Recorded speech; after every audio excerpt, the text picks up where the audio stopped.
Hey everyone, we just finished the Power Up Practice Improvement section of the Western Section of the American Urologic Association meeting on a beautiful Saturday afternoon in Monterey, California. I have here with me Al and Joe. They're urologists and they practice in Long Beach, and they're going to give you their impression after going through the sessions this afternoon. Why don't we start with you, Al? Sure. Had a couple of hours of very informative, targeted practice management strategies that we could incorporate, ways to make more money in our practices and make the practice flow more efficient. It was very educational. What specific thing are you thinking about implementing or changing in your practice after attending this course? Finding ways to be more efficient throughout the course of the day for our workflow, in addition to potentially including nitrous oxide for some of the minimally invasive therapies we do in the office. Okay. What do you think?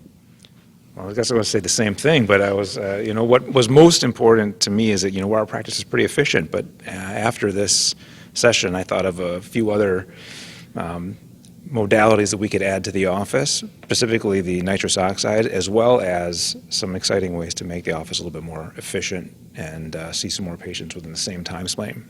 So what exactly are you thinking about in increasing that efficiency? I mean, nitrous is one thing, but how do you plan to actually increase the efficiency and throughput of the practice? So I think mostly what I sort of realized is that there's changes, but the changes are more of where we're being truly inefficient. So, for example, when I'm doing resumes or urolifts, I'm not seeing patients in between and right in there, and most of the time I'm kind of sitting in my office and doing paperwork and wasting time, but it would make more sense while I'm already there to throw one or two more patients in between each of those patients or while the room's getting set up. So that's a simple thing that I've thought about but didn't really think about, but I think we could easily implement to make a lot more revenue with the work we're already in the office doing. Right, when the entire staff is there, right, and you being the most expensive employee, if you are not being productive, you're simply just losing money, if you will, because you're still incurring the overhead while you're not generating revenue. Right. Well, what do you think? The only thing that I would add to that is that I think it was very informative how the lectures discussed data entry points such as RVU, so that every practice could do some self-reflection and see what are the areas where we could potentially market to new therapies and actually be productive, where we wouldn't incur any type of loss making the initial purchase or have a fallout if we're not using the new technology as much as we would have liked to. Yeah, understanding the actual dynamics of implementing the technology relative to cost and expense side of the equation. So I spoke about the practice reputation management. What are your thoughts about that particular lecture? I think that's another thing, especially us physicians who may not have as big of a social media online presence tend to, as you guys mentioned, ignore.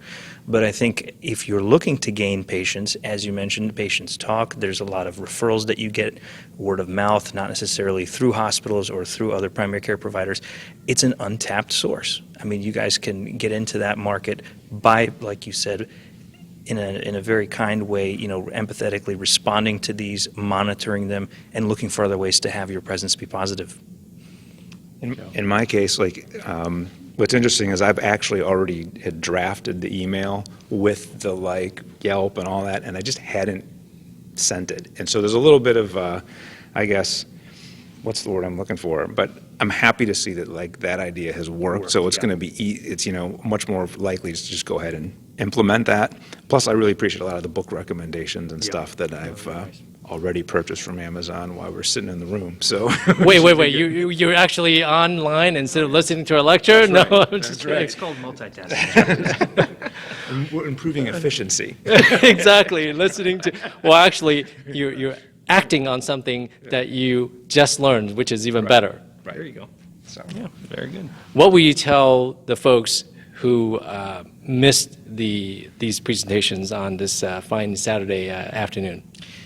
once you're in practice and you've left residency and I think you're comfortable with, the basics of urology and general urology or whatever area of expertise you have, I think these are the type of seminars that are going to have the biggest change or the biggest impact on your practice. So to other attendees in the future, please look for these type of practice management seminars and attend them. I think they'll be surprised and excited about what they hear.